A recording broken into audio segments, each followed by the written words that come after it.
சரி, ஜெபம் செய்வோமா? நல்ல பிதாவே, உம்முடைய திருநாமத்தை நாங்கள் நன்றியோடு துதிக்கிறோம். உம்முடைய சன்னிதானத்திலே வந்திருக்கிற நாங்கள் இங்கே செய்கிற காரியங்கள் எல்லாம் எங்களுடைய பக்தி விருத்திக்கும் உமது நாமம் மகிமைப்படுகிறதுக்கும் ஏதுவாக இருக்கும்படி செய்யும். இப்போதும் நாங்கள் உம்முடைய திருவசனத்தை சிந்திக்கிறோம். பரிசுத்த பிதாவே, தேவ ஆவியானவர் எங்களோடு இடைபட வேண்டும் என்று நாங்கள் ஜெபிக்கிறோம். நீர் இல்லாமல் இந்த உலகத்தில் வேறு எதையும் நாங்கள் செய்ய முடியாதப்பா. உம்முடைய ஆலோசனை, உம்முடைய கிருபை, உம்முடைய தயவு, உம்முடைய வார்த்தையை எங்களுக்கு நீர் அனுப்பி கிருபையாய் எங்களை ஆசீர்வதியும். வந்திருக்கிற ஒவ்வொருவரையும் தனித்தனியாய் பேராய் ஆசீர்வதித்தருளும். இயேசுவின் நாமத்தில் பிதாவே, ஆமென். Praise the Lord. நாம் எபேசியருக்கு எழுதின நிருபம் 3ஆம் அதிகாரம் Ephesians chapter 3, 18 முடிய வாசிப்போம். 18 down. சகல பரிசுத்தவான்களோடு கூட கிறிஸ்துவினுடைய அன்பின் அகலமும் நீளமும் ஆழமும் உயரமும் இன்னதென்று உணர்ந்து அறிவிக்கிட்டாத அந்த அன்பை அறிந்து கொள்ள வல்லவர்களாகவும் தேவனுடைய சகல பரிபூரணத்தாலும் நிறையப்படவும் அவர் தமது மகிமையினுடைய ஐஸ்வர்யத்தின்படியே உங்களுக்கு அனுக்கிரகம் பண்ண வேண்டுமென்று வேண்டிக் கொள்கிறேன். நாம் வேண்டிக் கொள்கிறதற்கும் நினைக்கிறதற்கும் மிகவும் அதிகமாய் நமக்குள்ளே கிரியை செய்கிற வல்லமையின்படியே நமக்கு செய்ய வல்லவராகிய அவருக்கு சபையிலே கிறிஸ்து இயேசுவின் மூலமாய் தலைமுறை தலைமுறைக்கும் சதா காலங்களிலும் மகிமை உண்டாவதாக. ஆமென். May be able to comprehend with all saints what is the breadth and length and depth and height, and to know the love of Christ which passeth knowledge, that ye might be filled with all the fullness of God. Now unto him that is able to do exceeding abundantly above all that we ask or think, according to the power that worketh in us, unto him be glory in the church by Christ Jesus, throughout all ages, world without end. Amen. Hallelujah. Hallelujah. இயேசு கிறிஸ்துவின் அன்பின் அகலம், நீளம், ஆழம், உயரம் ஆகியவற்றை அறிய வேண்டுமானால், For us to know the love, the breadth, the height and the depth of Jesus, சகல பரிசுத்தவான்களோடும் சேர்ந்து அதை அறிய வேண்டுமா? we should know it by the communion of all the saints. அப்படி செய்கிற பொழுது, When we do that, அறிவுக்கு எட்டாத அவருடைய அன்பின் அகலத்தை, நீளத்தை, ஆழத்தை, உயரத்தை புரிந்து கொள்ளலாம். which passeth knowledge, we will be able to know all his length and depth and height and அடுத்தது breadth. அப்போஸ்தலன் எழுதுகிறார், The apostle தேவனுடைய சகல பரிபூரணத்தினாலும் அதனுடைய ஐஸ்வர்யத்தின்படியும் நாம் நிரப்பப்பட வேண்டுமா? To know the love of Christ which passeth knowledge, that he might be filled with all the fullness of God. அப்படி நாம் அதை அறிய வேண்டுமானால், அவருடைய சகல பரிபூரணத்தையும் நாம் பெற்றருள வேண்டுமானால், For us to be filled with the fullness of God, நமக்குள்ளே வல்லமையாய் கிரியை நடப்பிக்கிற ஒரு பலன், ஒரு வல்லமை, பரிசுத்த ஆவியானுடைய பலன் கிரியை நடப்பிக்க நாம் அர்ப்பணம் பண்ணி இருக்க வேண்டும். we need to commit ourselves to the power that works through the Holy Spirit in us. ஏதோ சொல்றாரு பாஸ்டருங்கிற மாதிரி உங்களுக்கு புரியுதா? You may be thinking we are trying to say something. கவனிங்க, சுலபமாய் சொன்னால், In simple language, சகல பரிசுத்தவான்களோடும் சேர்ந்து அவருடைய அன்பின் அகலத்தையும் நீளத்தையும் ஆழத்தையும் உயரத்தையும் அறிய வேண்டும். we should combine with all the saints and know the love, the height, the depth of Jesus Christ. அதை அறிகிற பொழுது நமக்கு ஒரு 4 காரியங்கள், மிக ஆழமான சத்தியங்களை நாம் புரிந்து கொள்ளலாம். When we know that, we will be able to understand a few deeper thoughts about God. ஒன்று, First, கவனிங்கள், அறிவுக்கெட்டாத அன்பு. love that passeth knowledge. 3ஆம் அதிகாரம் 18-19 சொல்லப்பட்டிருக்கிறது. 18-19 of chapter 3. 19 வாசிங்களேன். அறிவுக்கெட்டாத அன்பு. To know the love of Christ which passeth knowledge. அதாவது நம்முடைய அறிவு குறைவுள்ளது. Our knowledge is limited. ஆனால் நம்முடைய சிருஷ்டிகர்த்தாவுடைய அறிவு சாதாரணமானதல்ல, சிந்திக்க முடியாதது. But the knowledge of the Creator is not comprehensible. நான் இப்போ சொல்கிறத நீங்கள் வேணா கொஞ்சம் யோசித்து பாருங்க. Think for a minute. கல்லுக்குள் தேரையை வைத்து அதற்கும் கூட உணவளிக்கிறாரே, சுவாசத்தை கொடுக்கிறாரே, அது எவ்வளவு பெரிய மேன்மை. Even a toad takes shelter under a rock and it's being fed by God. ஒரு துளியூண்டு இருக்கிற ஒரு சிலந்தி பூச்சிக்கு இந்த உலகத்திலே வேற எவரும் கட்ட முடியாத ஒரு வீட்டை கட்டுகிறதுக்கு அதற்கு ஞானம் தந்திருக்கிறார். The Lord has filled the spider with knowledge whereby it could spin its own web. தூக்கணாங்குருவிக்கு இந்த உலக சரித்திரத்தில் எந்த என்ஜினியரும் கட்ட முடியாத ஒரு வீட்டை கட்டுகிறதுக்கு ஞானத்தை தந்திருக்கிறார். தூக்கணாங்குருவி அது என்ன சொல்கிறது, ஏதோ ஒரு குருவி. The bird that makes its nest hanging on a tree. கவனிங்க, அது எப்பொழுதுமே இந்த தென்னை மரம் இது மாதிரி இருக்கிறதுல, அதாவது ஆடி அசைந்து கொண்டிருக்கிற மாதிரியான கிளைகளிலே தான் அது தொங்க வைக்கும். It always makes its nest where it could be hung very easily and shake with the breeze. அந்த குருவிகள் கட்டுகிற கூட்டில் மெத்தை வச்சு கட்டி இருக்குல்ல, And that will have it so comfortably made. நீ அதையெல்லாம் நான் எக்ஸ்பிளைன் பண்ணிட்டு போகிறதுக்கு நேரம் இல்லை. There's no time to explain all that. வேடந்தாங்களுக்கு எத்தனையோ பறவைகள் வருகின்றன. Many birds come to Vedantangal. ஆஸ்திரேலியாவிலிருந்து சில பறவைகள் வருகின்றன. A few birds are coming from Australia. ஆப்பிரிக்காவிலிருந்து சில பறவைகள் வருகின்றன. Birds coming from Africa. கண்டம் விட்டு கண்டம் வருகின்றன. They just come from different continents. ஆயிரக்கணக்கான மைல்களுக்கு அப்பால் இருந்து வருகின்றன. Beyond 1,000 miles they come over here. அது எந்த ராடார் வச்சிட்டு வருது? We don't know which type of a radar it uses. எப்படி கரெக்டா வேடந்தாங்களுக்கு வந்து சேருகிறது? How does it come to that Vedantangal? அங்க இருக்கிற நாட்களிலே தங்கி தாபரித்து முட்டையிட்டு குஞ்சு பொரித்து குஞ்சுகளை கூட்டிக் கொண்டு கரெக்டா பழைய இடத்துக்கு போய் விடுகிறது. It comes there for laying eggs and for hatching young ones, and it goes back with the young ones to the same country. அதற்கெல்லாம் இந்த ஞானத்தை தந்தது யாரு? Who gave that knowledge for this? சில எறும்புகள் இருக்குது பார்த்தீங்களா? Ants. என்ன அழகா தன்னுடைய எங்க கொண்டு போட்டாலும் அது தன்னுடைய வீட்டுக்கு கரெக்டா வந்துருது. Wherever it goes, it comes to the right place.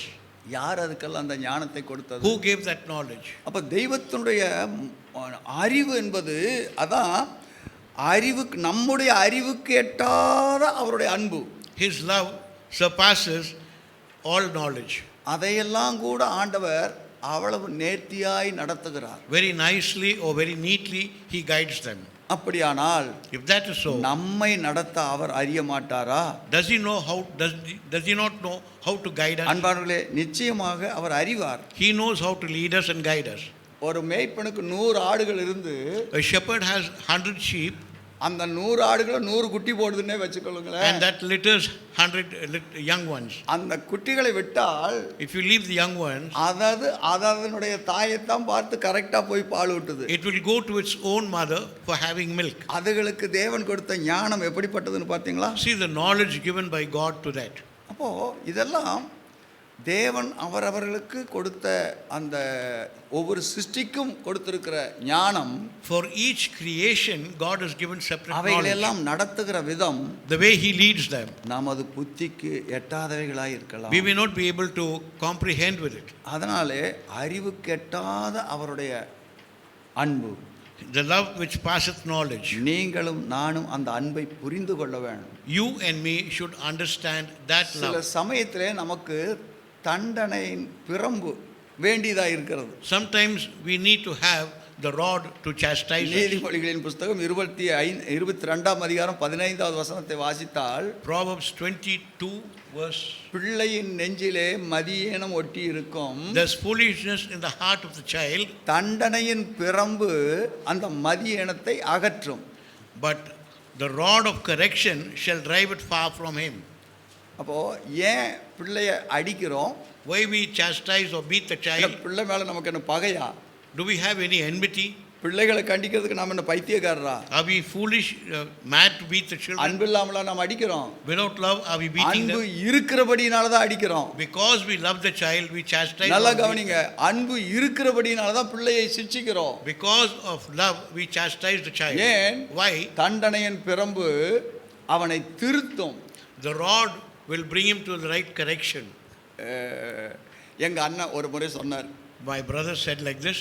அப்படி பள்ளிக்கூடத்தில் வாத்தியார் கையை நீட்டு சொன்னாரா? He asked them to stretch out his hand. அடிச்சாங்க, பெரம்புல அடிச்சாங்களா? They beat him with the cane. அந்த கை நீட்டுறான்னா, Show the other hand. அவருக்கே சொல்லி அந்த கை நீட்டுறான். He showed the other hand. பரவாயில்ல, இதில் அடிங்க. He beat the same hand. உன்னை அடிச்சு இனி ஒரு பிரயோஜனம் இல்லை பெரம்ப போட்டாரா. There's no use beating you, so he just dropped the cane. யோசித்து பாருங்க, Think for a minute. அவர் அடிச்சது எதுக்காக? Why did he beat him? நீ மாணவனாயிருக்க, நீ கற்றுக்கொள்ள வேண்டியதை கற்றுக்கொள்ள வேணும். As a student, you should learn something. இப்ப அவர் ஏன் பெரம்ப போட்டாரு Why வேண்டாம் he dropped the cane? அப்ப இவனுக்கு அடி திருத்த முடியாது. For him, the cane is not அவன் sufficient. புத்தியில வேற உணர்வு உண்டாக வேணும் என்று அடிக்கிறத நிறுத்திட்டார். In his knowledge, he should have some other realization பல whereby he could கவனிங்க, be corrected. எப்படி ஆயிலும் அந்த வாத்தியாருடைய எண்ணம் என்ன? பிள்ளை எப்படி ஆயிலும் படிக்க வேண்டும். Somehow, the teacher's thought was that the student should study. அப்ப கவனிங்க, தேவன் நம்மையும் சில சமயத்திலே சில பிரச்சனைக்குள்ளே, பாடுகளுக்குள்ளே, துயரங்களுக்குள்ளே அனுமதிக்கிறார். Sometimes in our lives also, the Lord permits certain things whereby we could be corrected. மனாசேன்னு ஒரு ராஜா இருந்தான். There was a king by name Manasseh. எசேக்கியாவுடைய மகன். He was the son of Hezekiah. கவனிங்க, அவன் ஆண்டவரை விட்டு சோரம் போய் விட்டான். He went away from God. நீங்கள் 2 நாளாகமத்தின் புஸ்தகம் 33வது அதிகாரம் 2 Chronicles chapter 33. 10 இருந்து 13 வரைக்கும் வாசிப்பீர்கள். ஆனால் அது If you read from 10 to 13, எழுதப்பட்டிருக்கிறது. you can find it. கர்த்தர் மனாசேயோடும் கர்த்தர் மனாசேயோடும் அவனுடைய ஜனத்தோடும் பேசின போதிலும் ஆண்டவர் பேசின போதும் அவர்கள் கவனிக்காதே போனார்கள். அவன் அதை கவனிக்காதே போய்விட்டான். ஆகையால் கர்த்தர் அசீரிய ராஜாவின் சேனாதிபதிகளை அவர்கள் மேல் வரப்பண்ணினார். இப்ப எதிராளியை அவர்கள் மேல் வரப்பண்ணி அவர்கள் மனாசேயை முட்செடியில் அவர் பிடித்து, நினைச்சாரு, நான் ராஜா, எனக்கு மேல என்ன இருக்கு என்று அவன் நினைத்து கொண்டு மமதையாயிருந்தான். தேவனுடைய தீர்க்கதரிசிகள் சொன்னதுக்கு கீழ்ப்படியவில்லை. When King Manasseh refused to accept God's counsel, the Lord sent the Assyrians among அவன் them. என்ன நினைத்தான்? நான் ராஜா, He thought he was the king. எனக்கு என்ன பிரச்சனை வந்து விட போகிறது? What sort of a problem would I face? நான் தேவனுடைய வார்த்தையை கேட்டுத்தான் நடக்க வேணுமா? Should I listen to God's word and walk? என்று அவன் அசதியாய் விட்டுவிட்டான். He just was very negligent or careless. கர்த்தர் பேசின பொழுதும் கேளாதே போனார்கள். When the Lord spoke with him, he did not answer or did not respond. இப்ப ஆண்டவர் என்ன பண்ணார் பாத்தீங்களா? Now see what the Lord has done. வாசிங்க. 2 வெண்கல சங்கிலிகளால் அவனை கட்டி பாபிலோனுக்கு கொண்டு போனார்கள். இப்படி அவன் நெருக்கப்படுகையில் தன் தேவனாகிய கர்த்தரை நோக்கி கெஞ்சி தன் பிதாக்களின் தேவனுக்கு முன்பாக மிகவும் தன்னை தாழ்த்தினான். அவனை வெண்கல சங்கிலி போட்டு கட்டி பாபிலோனுக்கு கொண்டு போய் ஜெயில சிறைச்சாலையில வைக்கிற பொழுது இதே ராஜா இப்பொழுது யோசித்து பார்க்கிறான். அவன் இப்படி நெருக்கப்படுகையில் when he was kept in fetters, then he began to think. தன் தேவனாகிய கர்த்தரை நோக்கி தன் பிதாக்களின் தேவனுக்கு முன்பாக மிகவும் தன்னை தாழ்த்தினான். And he humbled himself greatly before the God of his fathers. ஆனா இத முதல்ல செய்யிறதுக்கு அவனுடைய மனது கொஞ்சம் மமதை கொண்டிருந்தது. Before that his heart was lifted up. He didn't want to obey the voice of சில God. பேர் சாதாரணமா சொன்னா கேட்க மாட்டாங்க. Sometimes when you speak ordinarily, they will not respond or they will not follow. ஆண்டவர் எப்படி சொன்னா இவங்க பணிவாங்கன்னு ஆண்டவருக்கு தெரியும். But the Lord knows how to correct each person. அதனால தான் தண்டனையின் பிரம்பு. That's why he gives the rod of punishment. சிறைச்சாலை பேசுகிறது. Now the prison speaks. இப்பதான் அவருக்கு காது கேக்குது. Now he is able to hear. கர்த்தர் பேசின பொழுது கேட்கல. When the Lord spoke, he was not able to hear. வெண்கல விலங்குகள் கையிலே போடப்பட்டிருக்கிற பொழுதுதான் இப்ப தெரியுது. When he was put under the bronze fetters, then he began to realize. மணி அடிச்சா சாப்பாடு கிடைக்குதுதான். When you ring the bell, you get your food. ஆனா யார் இவன்? Who is this person? ராஜாவா இருக்க வேண்டியவன். He is the person who should be the king. தேவ வார்த்தையை கேளாதபடியினாலே, because he refused to hear God's தேவ word, சத்தத்துக்கு கீழ்ப்படியாதபடியினாலே, because he was disobedient to the word of God, வெண்கல சங்கிலி பூட்டி சிறைச்சாலையில் உட்கார்ந்து கொண்டு மணி அடிச்சா சாப்பாடு சாப்பிட்டுட்டு இருக்கிறார். he was in the prison with bronze fetters and being fed timely. கவனியுங்கள். Pay attention. இப்ப கர்த்தரை நோக்கி கூப்பிட்டான். Now he is looking unto God and calling. இந்த கர்த்தர் இருக்கிறாரே, உடனே மசிஞ்சிடுறாரு நம்ம ஆண்டவர், the Lord, our God. பரிதாபம் உள்ள கர்த்தர். He is very sympathetic. சரி பரவாயில்ல, இவன் என்ன நோக்கி கூப்பிடுறானே, because he called unto me. ஆண்டவர் அவனுக்கு இரக்கம் செய்து என்ன செய்தாரு? வாசிக்குமா. entreated of him. அவன் விண்ணப்பம் பண்ணிக்கொண்டிருக்கிற போது, விண்ணப்பம் பண்ணிக்கொண்டிருக்கும் பொழுது அவன் கெஞ்சுதலுக்கு தேவன் இறங்கி அவன் ஜெபத்தை கேட்டு அவனை திரும்ப எருசலேமில் உள்ள தன்னுடைய ராஜ்யத்துக்கு வர பண்ணினார். திரும்ப அவன் தன்னுடைய சுய தேசத்துக்கு வரும்படியாக அனுக்கிரகம் பண்ணினார். and prayed unto him, and he was entreated of him, and heard his supplication, and brought him again to Jerusalem into his kingdom. Then Manasseh knew that the Lord he was God. அந்த கடைசி வசனத்தை வாசிங்க, வார்த்தையை வாசிங்க. கர்த்தரே தேவன் என்று அப்பொழுது மனாசே அறிந்தான். கர்த்தரே தேவன், அவருக்கு நாம் ஒன்றும் தப்பித்து கொள்ள முடியாது என்கிறதை வாசிங்க. மனாசே அறிந்து கொண்டான். Then Manasseh knew that the Lord, he was God and he could not escape from him.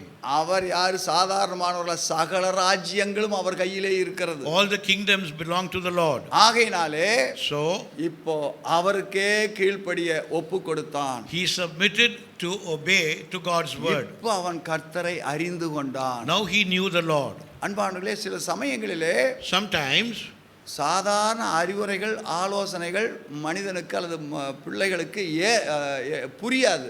Sometimes very ordinary or simple instructions may not be applicable or they will not respond so very easily. அவர்களுக்கு சொன்னால் அவர்களுக்கு விளங்காதனால அவர்கள் கீழ்ப்படிகிறதில்லை. Because they are not able to understand, they don't respond or don't obey.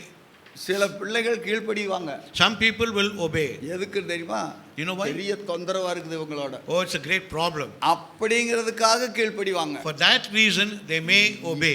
ஏன் அதை சொன்னாங்கங்கிறது புரிஞ்சு கீழ்ப்படியறதில்லை. They don't understand why this was said to them or for what purpose it is being told to them. அன்பானவர்களே, Dear people, நம்ம யோசிக்க வேணும். இதே காரியத்தை நம்முடைய வாழ்க்கையிலும் ஆண்டவர் செய்கிறார். the same thing happens in our lives. வயதானவர்களாக இருந்தாலும் சரி, Whether old people, கர்த்தருடைய பிள்ளைகளாகிய நம்மோடு ஆண்டவர் இடைப்படுகிறார். the Lord intervenes or intercedes with us. நாம் அவருக்கு கீழ்ப்படிகிறோமா?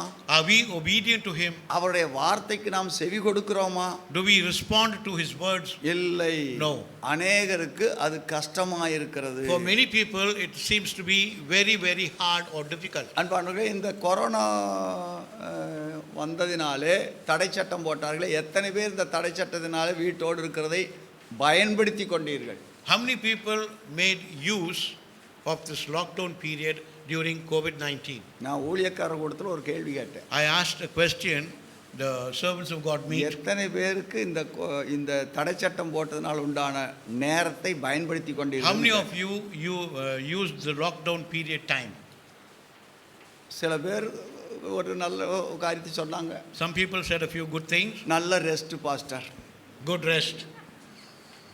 பிரச்சனையே இல்லை pastor. There's no problem whatsoever. ஆனா பிரச்சனை என்னன்னா, What's the problem? பற்றாக்குறை தான் பிரச்சனை அப்படின்னு. Lacking in our life. ஆனா கவனிங்க, அதை பயன்படுத்தி கொண்டவர்கள் ரொம்ப பாக்கியவான்கள். Those who made use of the lockdown time, வேலை வேலை வேலை என்று ஓடிக்கொண்டிருந்தவர்களுக்கு குடும்பத்தோடு, மனைவியோடு, பிள்ளைகளோடு சேர்ந்து இருக்கிற ஒரு பாக்கியம் கிடைத்தது. people who were just totally engaged in their secular jobs, it was an opportunity for them to spend time with their loved ones அதை and family. பயன்படுத்தினார்களா என்றால் ரொம்ப குறைவான பேர் தான் Very few பயன்படுத்தினார்கள். people made use of that time.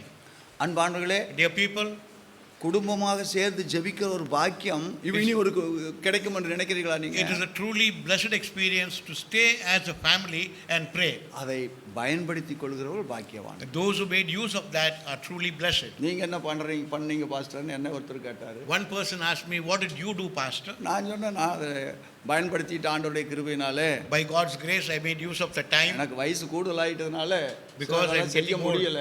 Certain things I couldn't do. இருந்தாலும் But still, 8 புஸ்தகம் எழுதிட்டேன். I've written 8 books. 9 புஸ்தகம் படிச்சேன். 9 books I've read. இது இல்லாம Apart from that, நம்முடைய சபையினுடைய அனைத்து காரியங்களுக்கும் எல்லாத்துக்கும் போன் பண்றதுல இருந்து எல்லா விஷயத்தையும் எல்லா காரியத்தையும் செஞ்சேன். regarding the believers' families, I just responded to each one. நான் படுக்க போறது 12-1 மணிக்கு. At 12 or 1 o'clock I go to bed. அப்போ கர்த்தர் எனக்கு அந்த டைமை கொடுத்தது ஒரு பாக்கியம் தான். It's truly that the Lord gave me that time. எனக்கு நன்மை உண்டாகிறதுக்கு அல்ல. It's not for my goodness. உண்மை சொன்னா அந்த புஸ்தகங்கள் எல்லாம் இனி வரப்போற நாட்களே மற்றவர்களுக்கு பயன் உண்டாகும். The books that I've written may be useful to others in time to come. இப்படி கூட ஒருத்தர் கேள்வி கேட்டாரு. One person asked like this, உங்களுக்கு எப்படி பாஸ்டர் சர்ச் நடத்தாதனால வருமானம் எல்லாம் அப்படின்னாரு. how about your income, pastor? நான் அவருக்கு சேவை செய்யறேன், அதனால I'm serving him, எனக்கு வர வேண்டியது வந்துட்டு தான் இருக்குதுன்னு. so what I should receive, I've received from him. அநேக தேவ பிள்ளைகள் என்னுடைய அக்கௌண்ட்டுக்கே பணம் போட்டாங்க. யார் போட்டாங்கன்னே தெரியல, ஆனால் போட்டுருக்காங்க. Many people have sent money to my account. I really don't know. ஏன்னா பேங்க்ல போய் யார் போட்டாங்கிறத I'm not able to find out who sent the money. Passbook காட்டியானல என்ட்ரி போட்டா தான் தெரியும். Only when I enter in the book it will be known who sent it. கவனிங்கள், நம்முடைய தேவையை சந்திக்கிறதுக்கு ஆண்டவருக்கு நன்றாக தெரியும். God knows how to meet our needs. அதாவது எப்படி சந்திக்கிறான்னு சொல்றேன், நீங்க தப்பா புரிஞ்சு கொள்ளக்கூடாது. Please don't mistake me. ஒரு டெத், One death. பாஸ்டர் ஒருத்தர் இறந்துட்டாரு. A pastor passed away. எனக்கு ரொம்ப அன்பானவர். He was a very loving servant of எனக்கு God. பெரிய நஷ்டம் அது. It was a great loss to me. உண்மை சொன்னா அவர்தான் தசம் வாங்க கொடுக்கிற ஊழியக்காரர். He was a servant of God who paid tithes to me. நம்ம சபையை சேர்ந்தவங்க இல்ல, நம்ம பிரான்ச்சையும் சேர்ந்தவங்க இல்ல. He is not belonging to my branch or to our church. பொதுவா அவர் ஒரு ஊழியக்காரர். He is a servant of God. அம்மாவோட ஐக்கியமா இருக்கிறவர். We have fellowship with each other. கவனிங்க, திடீர்னு இறந்துட்டார். Suddenly passed away. அவராமல் எனக்கு தசம் வாங்க கொண்டு வந்து கொடுப்பார். தசம் வாங்க கொடுக்குறாரு இல்லையா, கரெக்டாக மாசம் காணி கொடுப்பார். Every month he will give his offering and tithes. கவனிங்க, டக்குன்னு இறந்துட்டார். He passed away. இப்போ நான் தான் அடக்காரங்களாம் நடத்தினேன். I conducted the funeral அவருடைய service. மைத்துனர் பெரிய pastor. He is a big pastor. ஆமா, அவருக்கு ஆனால் வயசாயிடுச்சு. He was old age. அவர் கொஞ்சம் உடல்நிலையும் சரியில்லை. Because he was not keeping pastor to well. நீங்க தான் நடத்தணும்ட்டார். You should conduct the funeral service. கவனிங்க, எல்லாம் நடந்து முடிச்சுட்டேன். The funeral டெத்தில் service. சொல்கிறேன், 10,000 ரூபாய் காணி கொடுத்தான்னு இருக்கு. 10,000 rupees as offering. நான் அங்கே பார்க்கல, இங்கே வந்து வீட்டில் பார்க்குறேன், எதுக்கு இத்தனை காசு கொடுத்தாரு? Why did they give so much money? எனக்கு ஆச்சரியமா இருக்கு. It was surprising. கவனிங்கள், Pay அப்ப attention. தேவன் நமக்கு எப்படி தேவையை சந்திக்கிறார் பார்த்தீங்களா? See how the Lord meets our needs. Methodist சபையை சேர்ந்த ஒருத்தர் A person from the Methodist வீடு church, கட்டியிருக்காரு. he built a house. வீடு கட்டியிருக்காரு. He has built a house. அவங்க பாஸ்டர் அதை திறப்புலா பண்றதுக்கு வரல. His pastor did not come for the opening என்ன ceremony கொரோனா வைரஸா? because of the coronavirus. என்ன கூப்பிட்டாரு. They called me. நான் போனேன், ஜெபம் பண்ணேன். I went there and prayed. எல்லாம் ஜெபம் எல்லாம் முடிச்சது. After the prayer, கவனிங்க, எனக்கு ஒரு ஸ்வீட் பாக்கெட்டும் கொடுத்து he gave a sweet box, ஒரு கவரும் கொடுத்து அனுப்புனார். a small cover. இந்த வந்து திறந்து பார்த்தா அதுல 10,000 ரூபாய் இருந்தது. Another 10,000 in that. இது முதல்ல நடந்தது 1ஆம் தேதி, அது அடுத்தது 2ஆம் தேதி நடக்குது. First 10,000, second 10,000. நான் சொல்றது வந்து எனக்கு எப்படி வருமானம் வந்துன்னு சொல்றதுக்காக சொல்லல. I am not declaring to you how I am getting my income. ஊழியக்காரனுடைய சுகத்தை செழிப்பை விரும்புகிற கர்த்தர் The Lord desires the well-being of His servants. செயல்பாற்றவங்களுக்கு என்ன மாதிரி ஆண்டவர் தந்துறாருங்கிறதுக்கு சொல்ல வந்தேன். See how He feeds His people. ஒரு சகோதரி 72,000 ரூபாய் ஒன்னா பாஸ்டர் இந்த 6 மாசமா நான் கொடுக்கலன்னு கொண்டு வந்து 72,000 ரூபாய் எழுதி கொடுத்துட்டாங்க என் கையில. One sister gave 72,000 for the past. நான் புக் போடுறதுக்கு மேட்டர் தயார் பண்ணி வச்சு பாருங்களேன். காசு வேணும்ல பிரிண்ட் பண்றதுக்கு. To print the book that I made. கரெக்டா கிடைச்சிருச்சு பாருங்களேன். I got the money for that. அப்போ இந்த நாட்களை எப்படி பயன்படுத்துகிறது என்கிறதை ஆண்டவர் எனக்கு கற்றுக் கொடுத்தார். The Lord taught me how I should utilize this time of lockdown. நான் இந்த வீடியோ கான்ஃபரன்ஸ் இதோ நாம மெசேஜ் ப்ரிப்பேர் பண்ணி பேசுகிறது மட்டுமல்லாமல் Not only preparing messages through video 100 conference, குறுஞ்செய்தி small short messages. ஞானபானம்ங்கிற தலைப்பில் இந்த இடை நாட்களில் வாலிபர்களுக்காகவே நான் இந்த செய்திகளை 100 செய்திகளை போட்டேன். 100 messages known as spiritual drink. அருமையான சகோதரர் ஸ்டான்லி அவர்கள் நமக்கு நல்ல ஒத்துழைப்பு கொடுத்து அழகாக அதை என்ன சொல்கிறது, அது டெக்கரேட் பண்ணி அட்ராக்டிவாக வந்து அதை கேட்கறது மட்டுமில்ல பார்க்குற மாதிரியும் அட்ராக்டான அதை பண்ணி வச்சிட்டார். Brother Stanley helped me out in presenting that in a நான் very என்ன good சொல்ல form. வந்தேன்னா, இந்த நாட்களை பயன்படுத்தி கொள்கிற விதம், The way we make use of the time that is given to us. இப்போ நீங்கள் உங்கள் குடும்ப வாழ்க்கையில் இதுவரைக்கும் ஒன்று சேர்ந்து என்றைக்காயிலும் அதாவது இரவு ஜெபம் பண்ணியிருக்கீங்களா? Have you all as a family prayed the whole night? தீராத பிரச்சனைலாம் தீர்க்க வேணும்னா கண்டிப்பாக நீங்கள் செஞ்சு பாருங்க. If you want a solution to your குடும்பமா unsolved உட்காருங்க. problems, you have to pray. கர்த்தரோடு பேசுங்கள். Talk with the Lord. அதுதான் பிரேக் டவுனு நமக்கு கொடுத்துருக்காங்க. That is the lockdown time. அதை பயன்படுத்தி கொள்ளுங்கள்.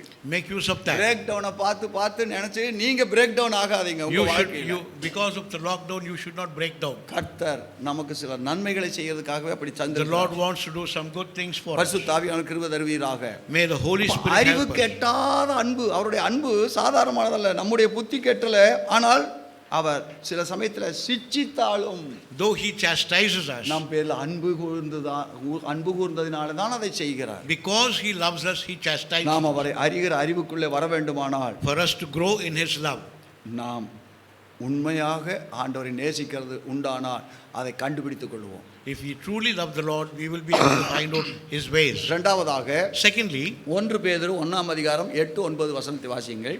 1 Peter 1:8 and 9. அவரை நீங்கள் காணாமல் இருந்தும் ஆ. அவரிடத்தில் அன்பு கூறுகிறீர்கள். அவரை நாம் காணாமல் இருந்தும் அவரிடத்தில் அன்பு கூறுகிறோம். இப்பொழுது அவரை தரிசியாமல் இருந்தும் ஆ. அவரிடத்தில் விசுவாசம் வைத்து ஆ. சொல்லி முடியாததும் சொல்லி முடியாததும் மகிமையால் நிறைந்ததுமாய் இருக்கிற மகிமையால் நிறைந்ததுமாயிருக்கிற சந்தோஷமுள்ளவர்களாய் களிகூர்ந்து சந்தோஷம் உள்ளவர்களாய் களி கூர்ந்திருக்கிறோம். Whom having not seen he loved, in whom though now we see him not, yet believing he rejoiced with joy unspeakable and full of glory. கவனிங்க, சொல்லி முடியாத சந்தோஷம். Joy unspeakable. சந்தோஷத்தில் கூட சொல்லி முடியாத சந்தோஷம். Even in joy there is an unspeakable joy. அதாவது விசுவாசத்தினாலே நமக்கு உண்டாயிருக்கிற பாக்கியங்கள். This is the blessedness in growing in faith. ஆத்தும ரட்சிப்பின் சந்தோஷம். It is the joy that we receive through the salvation of our soul. நீங்கள் அதிலேயே 1ஆம் அதிகாரத்தில் 11-12 வசனத்தை வாசிப்பீர்களானால், தங்களிலுள்ள கிறிஸ்துவின் நல்லா ஆவியானவர் கவனிங்க, நாம் அடைய போகிற பாக்கியத்தை பற்றி அவர்களிலுள்ள கிறிஸ்துவின் ஆவியானவர் கிறிஸ்துவுக்கு உண்டாகும் பாடுகளையும் பாடுகளையும் அவைகளுக்கு பின்வரும் அந்த மகிமைகளையும் பாடுகளுக்கு பின்னாலே வரப்போகிற மகிமைகளையும் முன் அறிவித்த போது என்ன காலத்தை குறித்தார் என்பதையும் எந்த காலத்தை குறித்தார் என்பதையும் அந்த காலத்தின் விசேஷம் இன்னதென்பதையும் ஆராய்ந்தார்கள். தங்கள் நிமித்தம் அல்ல. அதாவது பழைய ஏற்பாட்டு பரிசுத்தவான்களிலே அநேகர், பழைய ஏற்பாட்டு தீர்க்கதரிசிகளிலே அநேகர் வரப்போகிற சபைக்கு உண்டாக போகிற மகிமைகளை குறித்து சிந்தித்து பார்க்கிற பொழுது அவங்க கண்டுபிடி என்ன பாக்கியம் என்று ஆச்சரியப்பட்டார்கள். ஆனால் அது அவர்களுக்கல்ல, அது நமக்கு என்கிறதை அவர்கள் புரிந்து கொண்டார்கள். Searching what manner of time the Spirit of Christ which was in them did signify when it testified beforehand the sufferings of Christ and the glory that should follow. அப்போ சொல்லி முடியாத சந்தோஷம்ங்கிறது என்ன? What is the meaning of unspeakable joy? நாம் அடைய போகிற மகிமையை பற்றி சிந்திப்போமானால், அறிவோமானால், அது சொல்லி முடியாத சந்தோஷம். The glory that we are going to inherit later, when we come to know of that, it will give us unspeakable joy. உங்களுக்கு இன்னும் புரியலன்னு நினைக்கிறேன். You have not understood. இயேசு கிறிஸ்து மரித்து உயிர்த்தெழுந்தாருங்க. Jesus died and rose again. உயிர்த்தெழுந்த உடனே எங்கெங்கே தன்னுடைய சீஷர்களுக்கு அங்கெல்லாம் போய் தன்னை காண்பித்தார். So wherever his disciples were, he went and presented himself. அண்ணா காய்பா ஆரியர் சங்கம் அவரை பிடிச்சி சிலுவையில் அறைஞ்சாங்களே. The council and Anna Caiaphas were crucified. இவர் இப்போ மறுபடியும் உயிர்த்தெழுந்து வந்தாரு, யாராவது பிடிச்ச ஓடுனாங்களா? Did anybody go and catch him again? மறுபடியும் அவரை பிடிங்க, அவர் எப்படி தப்பிச்சு வந்தாரு சொல்ல முடியுமா? Can anybody say how he escaped? எல்லாரும் பயந்தார்கள், நடுங்கினார்கள். They all feared and trembled. கவனிங்கள், இப்போ சீஷர்களுக்கு எல்லாம் தரிசனமானார். He appeared unto the disciples. சீஷர்கள் சாப்பிடுகிற பொழுது அவரும் சாப்பிட்டு காண்பித்தார். When the disciples were having food, he அவர்கள் ate along சோர்ந்து with போகிற them. பொழுது ஆறுதல் படுத்தினார். When they were fainting, he பசியாய் இருக்கிற பொழுது உணவு தயார் பண்ணி கொடுக்கிறார். when they were hungry, he fed them. அவர்கள் சிதறுண்ட ஆடுகளை போடுகிற பொழுது அவர்கள் தனித்தனியாய் தைரியப்படுத்துகிறார். When they were like scattered sheep, he consoled them and brought them together. எருசலேமை விட்டு போகாமல் இருக்கும்படி ஆலோசனையும் கொடுக்கிறார். He gave them counsel to tarry at Jerusalem. அது மட்டுமல்ல, Not only that, அவர்கள் அடைய போற, அதாவது கவனிங்க, அவர் அப்பொழுது என்ன சரீரத்தில் இருந்தார் தெரியுமா? what kind of a body he was in? தேவதூதர்களை போல. He was like the angels. திடீர்னு வர்றாரு, திடீர்னு போறாரு. He is coming and suddenly disappearing. தன் சரீரத்தை காட்டுகிறார், சரீரத்தை மறைக்கிறார். He is showing his bodily appearance and disappearing. இப்படி ஒரு மகிமையான அனுபவம் வாழ்க்கை இருக்கிறதா? Oh, there is such a glorious experience. சீஷர்களுக்கு முதல்ல நம்ப முடியவில்லை. First the disciples could not comprehend. ஆனால் இயேசு அவர்களுக்கு முன்பாக அதையெல்லாம் செய்து காண்பித்தார். But Jesus proved everything before their eyes. அதாங்க சொல்லி முடியாத சந்தோஷம். That is joy unspeakable. நாம் அத்தனை பேரும் அப்படிப்பட்ட அனுபவத்துக்குள்ளே போகிறோம். All of us are going to get into that experience. சந்தோஷத்திலும் சொல்லி முடியாத சந்தோஷம். There is joy that is unspeakable. அதை நாம் அடைகிறதுக்காகவே to receive that, நமது அறியாமைகளை எல்லாம் கொஞ்சம் தட்டி விடுறார். he is just trying to remove all the unwanted things in our life. நம்முடைய புத்தியீனமான காரியங்களை நாம் ஏதாவது செய்தால் அதை தட்டி நம்மை சீர்படுத்துகிறார். All the foolish things that we do unknowingly, தகப்பன் பிள்ளையை சிட்சிக்கிறது போல சிட்சித்தாலும், as a father chastises his child, so he chastises us. சிட்சித்து உருக்கினாலும் சிறந்த பொன் ஆக்குவார்னு பக்தன் பாடினது போல, சிட்சித்து உருக்கினாலும், though he chastises and molds us, சிறந்த பொன்னாக்குவாராம். We will become a refined gold. அப்போ நம்மை பரிசுத்தப்படுத்துவதற்காக சில ஆகாதவைகளை நம்முடைய வாழ்க்கையை விட்டு அகற்றுகிறார். To sanctify us, he does something that is not wanted in our lives, he eliminates. அருமையானவர்களே, சொல்லி முடியாத சந்தோஷம்னா சாதாரணமானது இல்ல. This is a joy unspeakable. சங்கீதக்காரன் இப்படி எழுதுறான். 4ஆம் சங்கீதம் 7வது வசனத்தை வாசிங்க. Psalm 4 and verse 7. கொஞ்சம் வேகமா போகணும் போல இருக்கு. சங்கீதம் 4:7. அவர்களுக்கு தானியமும் திராட்சரசமும் பெருகி இருக்கிற காலத்தின் சந்தோஷத்தை பார்க்கிலும் அதிக சந்தோஷத்தை எங்கள் இருதயத்தில் தந்தீர். அல்லேலூயா. Verse 7 please. அதான் வாசர். Thou hast put gladness in my heart more than in the time that their corn and their wine increased. கவனிங்க, தானியமும் திராட்சரசமும் பெருகி இருக்குது என்று சொன்னால் தாராளமா இருக்குது. When you have the corn and wine in plenty, 6 மாசத்துக்கு நாம பிரயாசப்படாமலே பாடுபடாமலே சாப்பிடலாம். For 6 months without toiling you can have food. அப்படி இருந்தாலும் அந்த சந்தோஷத்தை காட்டிலும் அதிக சந்தோஷத்தை எங்கள் இருதயத்திலே தந்தீர். More than that, there is more joy in our hearts. சில பேருக்கு தேதி 1ல இருந்து 20 வரைக்கும் கொண்டாட்டம் 21ல இருந்து 30 வரைக்கும் திண்டாட்டம். From 1st to the 20th you can enjoy. After 21st there's a little bit of sorrow. இன்னொன்னு கூட சொல்லுவாங்க, ஃபர்ஸ்ட் வீக் வந்து golden week. First week is the golden week. Second week silver week. Third week copper week. Fourth week pauper week. ஆமா, அவரே சொல்லிட்டார். கவனிங்க, இப்படி இல்லை நம்முடைய வாழ்க்கை. Our life should not be like that. தேவனுடைய பிள்ளைகளுக்கு, for God's children, அனைத்து நாட்களும் all the days ஆசீர்வாதமான நாட்கள் தான். are truly blessed. அது எப்படி பாஸ்டர்னு சொன்னா, how is it possible pastor? நீங்கள் அப்படி நடந்து கொள்ள வேண்டும். You should walk in that manner. அன்பானவர்களே, dear people, நாம் முதல் வாரம் 2 வாரம் biryani, the first 2 weeks biryani, அப்புறம் என்ன ஆனின்னு தெரியாது. after that we don't know what it is. அப்புறம் ஆனியன், அது onion biryani. then it becomes onions. இப்படியே குறைஞ்சிட்டு போகும். அப்படி இல்லை. it should not diminish. நாம் ஆண்டவரிலே விசுவாசம் வைக்கிற பொழுது, when we keep our total faith in God, பக்தர்கள் எல்லாம் அப்படி வாழ்ந்திருக்கிறார்கள். there are few saints who lived like that. கர்த்தர் அப்படி எல்லாம் அவர்களை நடத்தி இருக்கிறார். the Lord has led them like that. இப்போ எலியாவை எடுத்துக்கொள்ளுங்கள். take Elijah. முதல்ல காக்கையை கொண்டு போஷிக்கிறார். first he was fed by the ravens. அப்புறம் ஏழை விதவையை கொண்டு போஷிக்கிறார். then he was fed by the poor widow. அப்புறம் தேவ தூதனை கொண்டு போஷிக்கிறார். then the angels fed him. அப்ப அவருக்கு தேவையான ஆகாரம் எப்படி வருகிறதுன்னு பாருங்களேன். the food that was needed for Elijah, how it was provided. வட இந்தியாவிலே ஒரு missionary, there was a missionary in North India. திடீரென்று அந்த மிஷனரி வீட்டுக்கு 9 பேர் வந்துட்டாங்க. 9 people came to that missionary's house. அந்த ஊர்க்காரர்ல இங்க இருந்து போய் அவங்கள விசிட் பண்றதுக்காக போனவங்க வந்துட்டாங்க. the people from outside went to visit him. அந்த மக்கள் ஏதாவது மிஷனரி வீட்டுக்கு போறமே ஏதாவது வாங்கிட்டு போலாம்னு வாங்கிட்டு போயிருந்தா பரவாயில்லை, ஒண்ணும் வாங்கிட்டு போகாம போயிட்டாங்க. if they had taken something along with them it would have been better, but they went empty handed. நைட்ல வந்தவங்களுக்கு சாப்பாடு வேணுமே. night time they had to be given அவங்க something. வைஃப் அண்ட் ஹஸ்பண்ட் கொஞ்சம் மாவு இருக்கு, for the wife and husband just இதை சுட்டு சாப்பிட்டு படுத்துட்டு போறாங்க. they are going to cook that and இந்த நேரத்துல இவங்க 9 பேர் வந்துட்டாங்க. 9 people came. என்ன செய்யதுன்னு தெரியல. they didn't know what to do. கவனிங்கள், இருந்த பொழுதும் பாருங்க தைரியம் என்ன பண்ணாங்க, boldly சின்ன சின்ன உருண்டையா புருக்குனாங்க, small balls வச்சு தட்டி பார்த்தாங்க. தட்டி they started making chapatis. ஜெபம் பண்ணிட்டு ஆண்டவரே வந்திருக்கிறவங்களுக்கு எல்லாம் இது போதுமானதா இருக்க வேணும்னு சொல்லி செய்தாங்க. the people who have come they should be fed properly. மொத்தம் 41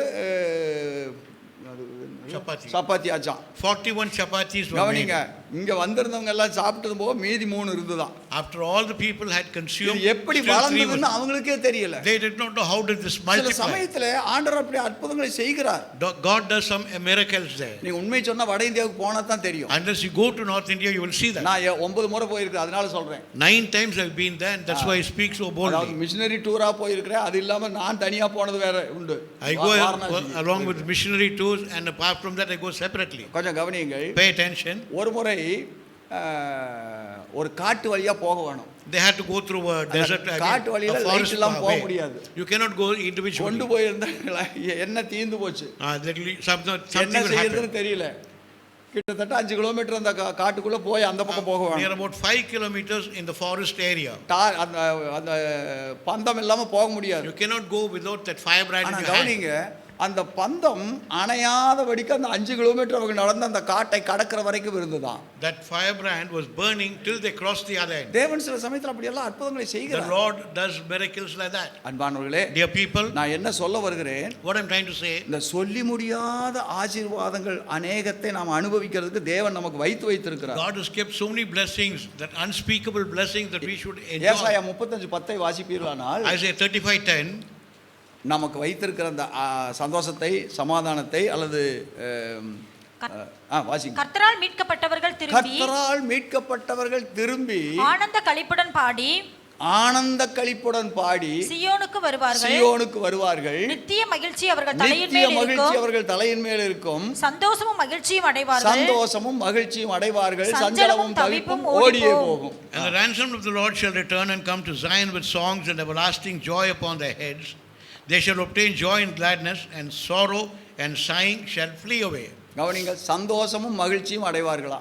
They will receive joy and gladness. சந்தோஷம்னா என்ன, மகிழ்ச்சின்னா என்ன? What is the difference between joy and gladness? ரெண்டும் ஒன்று தானே. அப்புறம் ஒன்றா இருந்தால் எதுக்காக 2 வார்த்தைகள் எழுத வேணும்? Why it has been bifurcated into 2 words? நல்லா கவனிங்க. Pay attention. சந்தோஷம்ங்கிறது Gladness, வெளியே இருந்து உள்ளே போகிறது. what comes from outside. அதாவது நம்முடைய External. ஐம்புலன்களால் வர்றது. It's an சரீர external, பிரகாரமானது. it's an external feeling. கவனிங்க, பார்ப்பறதுனால வந்து சந்தோஷம், கேட்கறதுனால சந்தோஷம், Joy, உணர்றதுனால வந்து or the சந்தோஷம், gladness. தொடுறதுனால. The gladness of seeing, touching, feeling and sensing. இந்த நாள் இது இருக்கு பார்த்தீங்கன்னா, அது வெளியே இருந்து நமக்கு உள்ளே போகிறது. That comes from outside and goes inside. ஆனா மகிழ்ச்சி, ஆனந்தம்ங்கிறது உள்ளே இருந்து வெளியே வர்றது. Joy comes from inside and goes out. ஆமாம், அது தேவன் கொடுக்கிறது. That is given by God. அப்போ தேவனிடத்திலிருந்து நாம் மகிழ்ச்சியை பெற்றுக்கொண்டோம் என்று சொன்னால், If we say that we have received the joy from the Lord, அதுக்கு எந்த பொருளும் தேவையில்லை, எந்த காரியமும் தேவையில்லை. nothing is needed for it. நம்மை அறியாமல் அந்த ஆனந்த பரவசம் நமக்குள்ள வந்து கொண்டே இருக்கும். Unknowingly it will be exhibited through us. நாம் இன்றைக்கு எதை செய்கிறோம்னா, What we are doing today, காண்கிறது, கேட்கிறது, தொடுகிறது, ருசிக்கிறதுமான காரியங்களிலேயே நாம் சந்தோஷம் கொண்டாட பார்க்கிறோம். we are trying to be glad with the external things that we see. அதை அல்ல, It's not that. தேவன் கொடுக்கிற மகிழ்ச்சி, ஆனந்தத்திலே நாம வளர வேண்டும். The joy that the Lord gives us, we should grow in அதுதான் that. நமக்கு உண்மையான பலன். That is the true strength. அதை நாம் புரிந்து கொண்டு We should understand நமது that. கிறிஸ்தவ ஜீவியத்தை வெற்றி வாழ்க்கை ஆக்கிக் கொள்ள வேண்டும். We should make our Christian life a victorious one. நேரம் போதாது போல இருக்கு. சரி, பிலிப்பியர் 4:7 வசனத்தை வாசிப்போம். Philippians 4:7, please. சீக்கிரமா வாசிப்போம். Philippians 4:7. அப்பொழுது எல்லா புத்திக்கு மேலான தேவ சமாதானம் ஆ.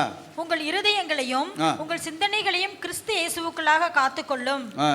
எல்லா புத்திக்கும் மேலான சமாதானம். And the peace of God which passeth all understanding shall keep your hearts and minds through Christ Jesus. முதல்ல பார்த்தோம் அறிவு கெட்டாத அன்பு.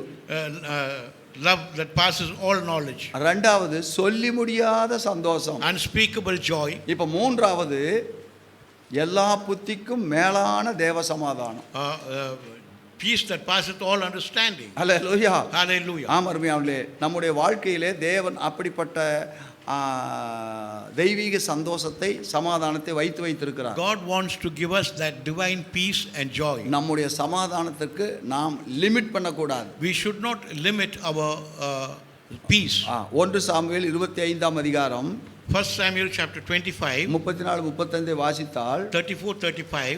அபிகாயிலே என்கிற ஒரு பெண் தாவீதை போய் சந்திக்கிறான்.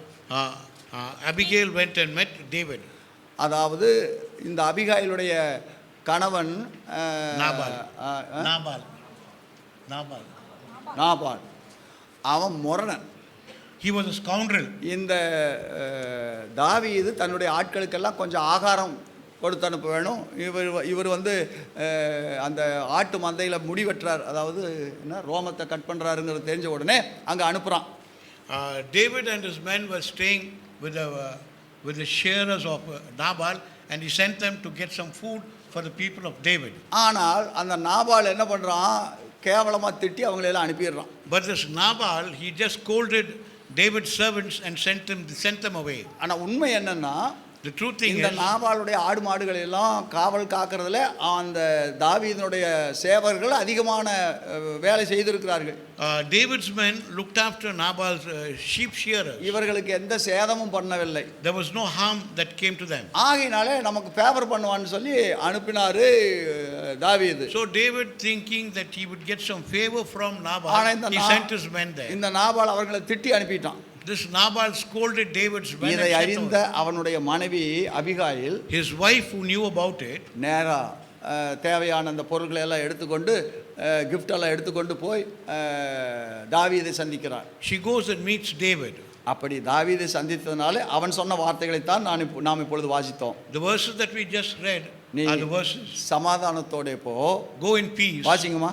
நீ தீவிரமாய் என்னை சந்திக்க வராமல் இருந்தாயானால் பொழுது விடியும் மட்டும் நாபாலுக்கு ஒரு நாயும் உயிரோடு வைக்கப்படுவதில்லை என்று உனக்கு பொல்லாப்பு செய்ய எனக்கு இடம் கொடாதிருக்கிற இஸ்ரவேலின் தேவனாய கர்த்தரின் ஜீவனை கொண்டு மெய்யாய் சொல்லுகிறேன் என்று சொல்லி அவள் தனக்கு கொண்டு வந்ததை தாவீது அவள் கையிலே வாங்கி கொண்டு அவளை பார்த்து, நீ சமாதானத்தோட உன் வீட்டுக்கு போ, இதோ நான் உன் சொல்லை கேட்டு உன் முகத்தை பார்த்து இப்படி செய்தேன் என்றார். நான் இதை செய்தேன் போ என்று அனுப்பிடுறான். And I pray thee forgive the trespass of thine handmaid, for the Lord will certainly make my Lord a sure house, because my Lord fighteth the battles of the Lord. Evil hath not been found in thee all the days.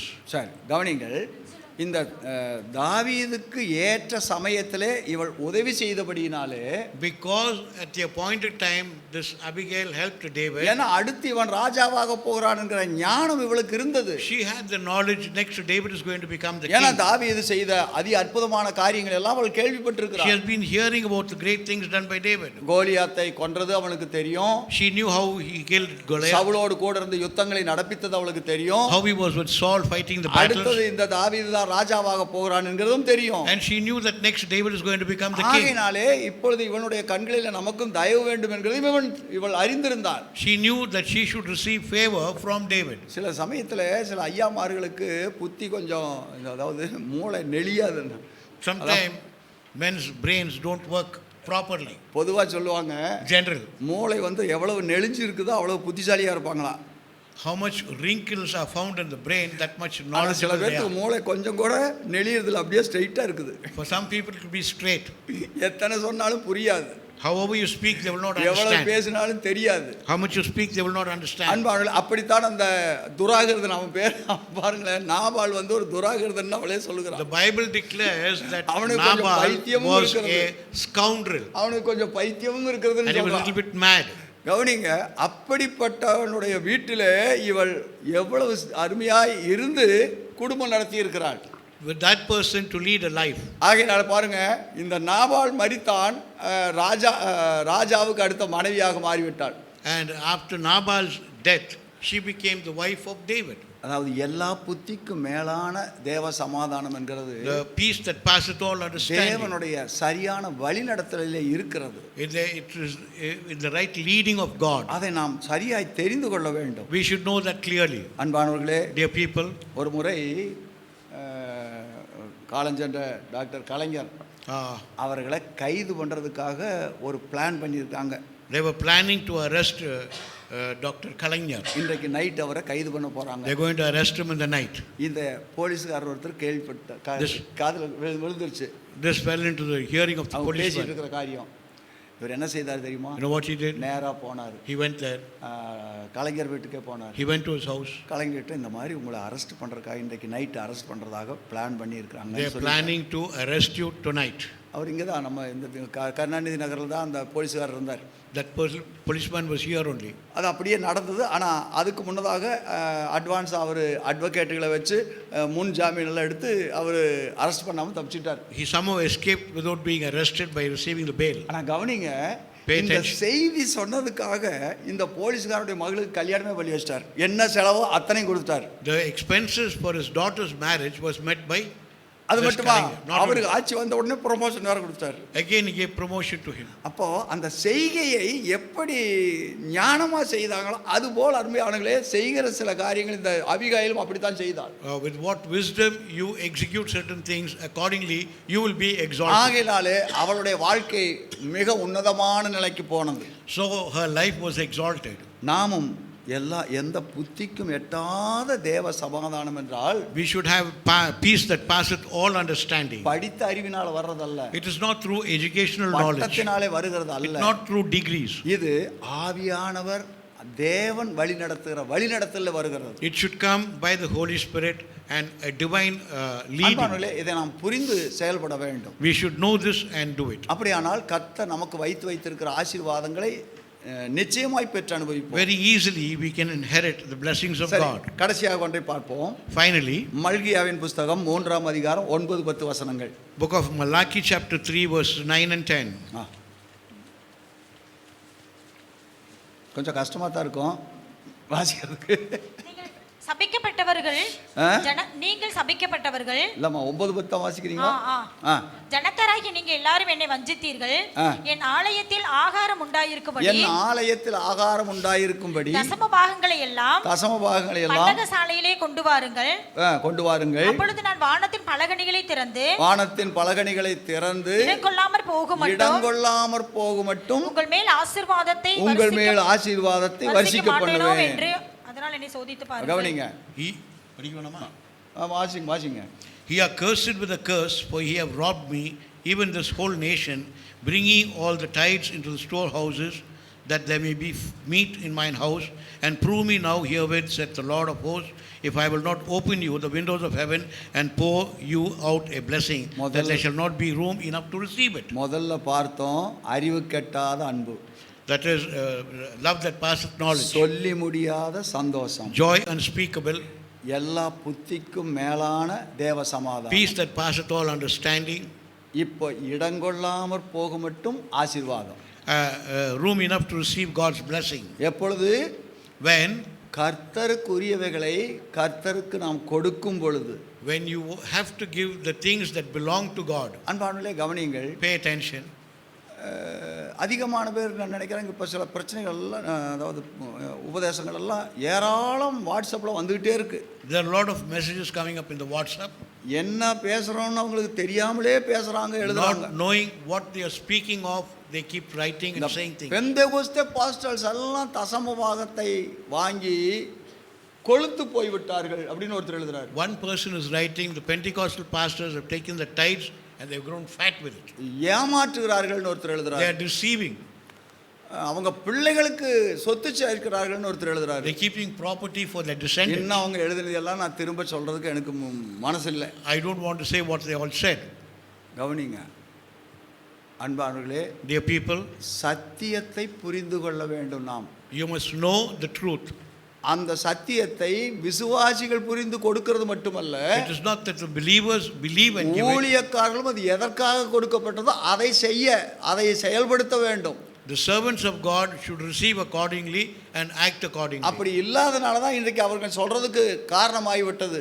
That is why people are speaking unwanted things. அப்ப சொல்றாங்கன்னு சொன்னா அவங்க சிந்திக்கிறாங்கன்னு அர்த்தம். If they are saying these things, they are thinking about அவங்க ஊழியர்களுடைய செய்கைகளை பார்த்து கொண்டிருக்கிறாங்க, கவனிக்கிறாங்கன்னு அர்த்தம். They are watching the servants of God how they are handling finances. அத புரியாத சில போதகர்களும் இருக்கிறார்கள். And there are a few foolish pastors who are doing things like that. ஆனால் அன்பானவர்களே கவனியுங்கள். Pay attention. நாம மனுஷனை பார்த்து சத்தியத்தை கணிக்க கூடாது, அர்த்தம் புரிய கூடாது. We should not look at man and go to the word of God. சத்தியத்தை பார்த்து நாம் செயல்பட வேண்டும். Looking at the word of God or the truth, we should tell the people. அதுதான் முக்கியம். That is important. அன்பானவர்களே ஒருத்தர் இப்படி எழுதுறாரு. One person is writing like this. என்ன எழுதுறாரு? இது பழைய ஏற்பாட்டு காலம். It is the Old Testament time. புதிய ஏற்பாட்டிலே அது சொல்லப்படவே இல்லை. In the New Testament nothing is being said about tithes. கவனியுங்கள். Pay attention. இது அநேகருக்கு உங்களில், ஏன்னா நீங்க எல்லாரும் எங்களை விட வாட்ஸ்அப் அதிகமாக பார்க்குறவங்க. You are seeing the WhatsApp more than us. அதனால உங்களுக்கு நிறைய விஷயங்கள் தகவல் வந்திருக்கும். You might have received many information. இருந்தாலும் நான் ஆவியானவர் எனக்கு சொன்னதை உங்களுக்கு சொல்லுகிறேன். What the Spirit of God has revealed to me, that I am saying. கவனியுங்கள். Pay attention. பழைய வாக்கு தத்தம் 1ஆம் தேதி ஆகட்டும் அல்லது வருஷாந்திர பிறப்பாகட்டும், whether it is the first of the month or the beginning of the year, எங்கிருந்து வாக்கு தத்தம் எடுக்கிறாங்க சொல்லுங்க. from where are they taking the promises? பழைய ஏற்பாட்டிலிருந்து அதிகமாக எடுக்கிறாங்களா புதிய ஏற்பாட்டிலிருந்து? The promises are being taken from the Old Testament or the New Testament? எடுக்கிறாங்க. அவரும் ஒரு ஊழியக்காரர் சொல்கிறாரு பாருங்களேன். அப்போ கவனிங்க, அந்த வாக்கு தத்தமெல்லாம் நமக்கு சொந்தம்னு சொன்னால் அதே பழைய ஏற்பாட்டில் தசமபாகம் கொடுக்க சொல்லியிருக்கிறது மட்டும் எப்படி நமக்கு சொந்தமாகாம போகுது? If you want all the promises from the Old Testament, why does not the tithes be applicable for the same thing? கவனிங்க, சில காரியங்கள் எல்லாம் விசுவாசிகளுக்கு அல்லது சில பேருக்கு சில ஊழியக்காரர்களே புரியல. Some people are not able to understand என்ன புரியலன்னு சொல்றேன் கவனிங்க. what they are not able to understand. அதாவது கற்பனைகளிலே 3 விதமான கற்பனை இருக்கிறது. There are 3 kinds of commandments. நீங்க வேற எதையாவது கற்பனை பண்ணிக்காதீங்க, நான் சொல்றேன். Don't imagine something else. I'm talking about the commands. ஒன்று மத சம்பந்தப்பட்டது, pertaining to religion. அடுத்து சமூகவியல், உலகத்தில் நாம் எப்படி நடந்து கொள்ள வேண்டும்ங்கிறத பொறுத்து. According to the society. அடுத்தது குடும்ப காரியங்கள், அதாவது உறவு நிலை காரியங்கள் எப்படி இருக்க வேணும். Regarding relationships. அப்போ இந்த 3 இது அன்றைக்கும் மாறல, இன்றைக்கும் மாறல. There's no change in those days and these days. அப்போ கவனிங்க, இப்போ ஒரு உதாரணத்துக்கு சொல்றேன். For example, ரோட்ல போகும்போது கீப் லெஃப்ட் அப்படிங்கிறது, when you are on the road you should keep left. நம்ம போய் பள்ளிக்கூடத்தில் படித்ததுனாலயே நமக்கு தெரியுது. Do we know this because you went to school? படிக்காதவங்களுக்கு கூட தெரிஞ்சிருக்குது. Even the ordinary people know about this. ரோட்ல சாலையில இடதுபுறம் போக வேண்டும். On the road you have to keep to the left. வலதுபுறம் போனா என்ன? What will happen if you go on the right? அவன் எதிர்த்து வருகிறவன் அவன் ரூல்ஸை ஃபாலோ பண்ணி அவன் இடதுபுறம் வருவான். The person who's coming in the opposite direction, he will obey the rules. அவனோட மோதுவோம். We will collide with him. அப்ப அவனும் போக வேண்டிய இடத்துக்கு போக முடியாதபடி நாம குறுக்க நிக்கிறோம், நாம போக வேண்டிய இடத்துக்கு போக முடியாதபடிக்கு அப்புறம் ஆஸ்பத்திரிக்கு போறோம். We will be hindering that person from reaching his destination, and we will go to the hospital. ஏன் ரூல்ஸை கை கொள்ளாதனால? Because we don't obey the rules. அப்போ கவனிங்கள், அன்றைக்கும் ரூல்ஸ் எதுக்காக? மதாச்சார ரூல்ஸ் அல்லது religious rules. ரிலிஜியஸ் ரூல்ஸும் இருந்தது. Even in those days there were religious அதே மாதிரி rules. சமூகவியல் ரூல்ஸும் இருந்தது. There were social rules. அதே போல குடும்ப அல்லது என்ன சொல்றது, pertaining to relationships. கவனிங்க, அதான் மனுஷரோடு இருந்து கொள்கிற உறவு நிலைகளை எப்படி கீப் அப் பண்றதுங்கிறது இருந்தது. How we should keep relationship with other people, that was mentioned. அதைத்தான் ஆண்டவர் ஒரே வார்த்தையில சொல்லிட்டார். That is what Jesus said. கவனிங்க, புதிய ஏற்பாட்டில் வருகிற பொழுது கூட even in the New Testament, விருத்த சேதனம் ஒன்றை மட்டும்தான் அவர்கள் இதுல அது நீ செய்ய வேண்டாம் பரவாயில்லைன்னு சொல்லி மாற்றினார்களே அல்லாமல், only circumcision was forbidden. செத்ததுக்கு நொறுங்குண்டு செத்ததுக்கும் விலகி இருக்க வேண்டும் அப்படித்தான் சொன்னார்களே அல்லாமல், only for that they kept away. இந்த தசமபாகம் கொடுக்க கூடாது, இது புதிய ஏற்பாட்டில் நீ அது தேவையில்லைன்னு யாராவது சொன்னாங்களா? Did anybody object to giving tithes in the Old Testament? என்ன சொன்னாரு? What Jesus said? இதையும் செய்ய வேணும், அதையும் you should do this and you should follow that. அதையும் விடாது இருக்க வேண்டும். And you should not forget that. அப்போ நாம் எதுக்காக செய்கிறோம்? Why we do that? நல்லா கவனிங்க. Pay attention. பழைய ஏற்பாட்டில் அது என்ன சொல்றது, இருங்க, அதாவது மோசேயினுடைய நியாயப்பிரமாணம் வர்றதுக்கு முன்னதாகவே, before the law of Moses, மெல்கிசேதேக்கின் காலத்திலிருந்தே தசமபாகம் கொடுத்திருக்கிறார்கள். even in the times of Melchizedek, tithes were given. இன்னொரு விதமாய் சொன்னால், in other words, ஆதாமனுடைய நேரடி வாரிசு 2 பேர், people direct from Adam. யாராரு? Who are they? Abel, Abel, coin, 2 பேர். these 2 guys. இந்த 2 பேருமே காணிக்கை செலுத்தி இருக்கிறாங்க. They gave offerings to the Lord. அப்ப அளவு சொல்லப்படவில்லை, there is no quantity given அதற்கு there. பிற்பாடு அளவு சொல்லப்பட்டது. After that the quantity or அப்ப the கவனிங்க, quantum was உலகத்திலே தாயின் வயிற்றிலே பிறந்த முதல் மனிதர்களே கர்த்தருக்கு காணிக்கை செலுத்தி இருக்கிறார்கள். the first people born gave offerings to the Lord. அதற்கு பிற்பாடு வந்த நம்முடைய முற்பதாவாகிய ஆபிரகாம் காணிக்கை செலுத்தி இருக்கிறார், ஈசாக்கு காணிக்கை செலுத்தி இருக்கிறார், யாக்கோபு காணிக்கை செலுத்தி இருக்கிறார். Our forefathers Abraham, Isaac and Jacob gave tithes and அவருடைய offerings. சந்ததியாய் வந்த இஸ்ரவேல் ஜனங்கள் அதை முறைப்படுத்தி செயல்பட்டிருக்கிறார்கள். And all the descendants following that, they gave offerings and அதனால் tithes. ஆசீர்வதிக்கப்பட்டிருக்கிறார்கள். And because of that they received the blessing. அதைத்தான் இங்கே மல்கியா எழுதி வைக்கிறார். That is what Malachi writes here. வீடு இடங்கொள்ளாமற் போகும் மட்டும் ஆண்டவர் ஆசீர்வதிக்கிறார் இல்லையா என்று இதன் மூலம் என்னை சோதித்து பாருங்கள்ங்கிறார். Yes. Through this you will test me to see if I will not pour out a blessing. தேவனையே ஏப்பா இந்த வேத புஸ்தகத்தை வேற எந்த வாக்கு தத்துவத்துக்கு வேற எந்த வார்த்தைக்கும் சொல்லல அவரு. Wherever possible. இந்த ஒரே ஒரு வசனத்தை only in this one verse it says, இதன் மூலம் என்னை சோதித்து பார். prove me through this. நான் சொன்னபடி செய்கிறேனா இல்லையா என்று என்னை சோதித்து பாருன்னு சொல்ற ஒரே வார்த்தை உண்டானா அது இதுக்கு தான். Only this one verse is having that word, prove me now and see if I will not give you a blessing. ஏன் அதை கொடுத்தாருன்னா, Why it was given? உபாகமம் 14:22 ஆண்டவருக்கு காசு வேணுங்கிறதுக்காக இல்ல. It's not that the Lord wanted money. நல்லா கவனிங்க சில காரியத்தை. Pay attention. சீக்கிரமா வாசிங்க. ரெண்டு வசனத்தை வாசிச்சு முடிக்க போறோம். 13. உபாகமம் 14:22. 14:22. நீ உன் தேவனாகிய கர்த்தருக்கு எப்பொழுதும் பயந்திருக்க பழகும்படிக்கு சரி கவனிங்க, எல்லா பலனிலும் தசம பாகத்தை பிரித்து செலுத்த கடவாயின்னு இருக்கு. Thou shalt truly tithe all the increase of thy seed, that the field bringeth forth year by year. எதற்கு? Why? நீ கர்த்தருக்கு பயந்திருக்க பழகுறதுக்கு. That you may be know that you fear the Lord. பள்ளிக்கூடத்துல ஏன் பிள்ளைகளை கொண்டு போய் சேர்த்தறோம்? Why we put the children in the school? இங்க எத்தனை பேர் டீச்சரா இருக்கீங்க? How many people are teachers உங்க here? பிள்ளைகளையே ஏன் கொண்டு போய் பள்ளிக்கூடத்துல சேர்த்தறீங்க? Why you are putting your children in school? நீங்களே டீச்சர் ஆச்சே. You are a teacher. உங்க பிள்ளைக்கு சொல்லி கொடுக்க கூடாதா? Okay, you can teach your own child. பிள்ளைகளுக்கு அம்மாவா இருக்கலாம், ஆனா டீச்சரா மாற முடியாது. But you cannot be a teacher. வேணா சந்தேகம் கேட்டா சொல்லி கொடுக்கலாம். You can teach, you ஆனா can clear it டீச்சரா out. இருந்து செயல்படுத்த முடியாது. But as a teacher you cannot. பிள்ளைகள் பள்ளிக்கு போய் தான் ஆக வேணும். They have to go to school. அதே போல தான் In like manner, பயந்திருக்க பழகும்படிக்கு இதை செய் என்று சொல்றார். that they may learn to fear the Lord, you have to do it. எப்படி பயந்திருக்க பழகுறது? How to fear the Lord? கர்த்தருக்கு பயந்து நடந்து கொள்ள பழகுறதுக்காக. Thou shalt fear the Lord thy God in giving. இன்னொன்றையும் கூட சீக்கிரமா வாசிங்க. நீதிமொழிகள் 3ஆம் அதிகாரம் Proverbs chapter 3 9-10 9-10 முடிச்சிருவோம். உன் பொருளாலும் உன் எல்லா விளைவின் முதற் பலனாலும் கர்த்தரை கனம் பண்ணு. அப்பொழுது உன் களஞ்சியங்கள் பூரணமாய் நிரம்பும். உன் ஆலைகள் உன் களஞ்சியங்கள் பூரணமாய் நிரம்பும். உன் ஆலைகளில் உன் இன்னொரு முறை வாசிங்க அதை. அப்பொழுது உன் களஞ்சியம் இல்லம்மா, அதுக்கு முன்னால உன் பொருளாலும் உன் எல்லா விளைவின் முதற் பலனாலும் கர்த்தரை கனம் பண்ணு. அப்பொழுது உன் ஆள் இருக்க அதுல உன் பொருளாலும் உன் எல்லா விளைவின் முதற் பலனாலும் கர்த்தரை கனம் பண்ணுனா என்ன பண்ணணும்? கனம் பண்ணுன்னு சொல்லிருக்க, என்ன பண்ணணும்? What does it mean when it says honor the Lord with thy substance? அது மட்டும் கரெக்டா எப்படி சொல்லி கர்த்தருக்கு கொடுக்க வேணுங்கிறது மட்டும் அது கொடுக்க வேணும்னு சொல்ல எழுதல, ஆனா நம்ம கொடுக்கிறோம், அப்படி புரியுதோம்.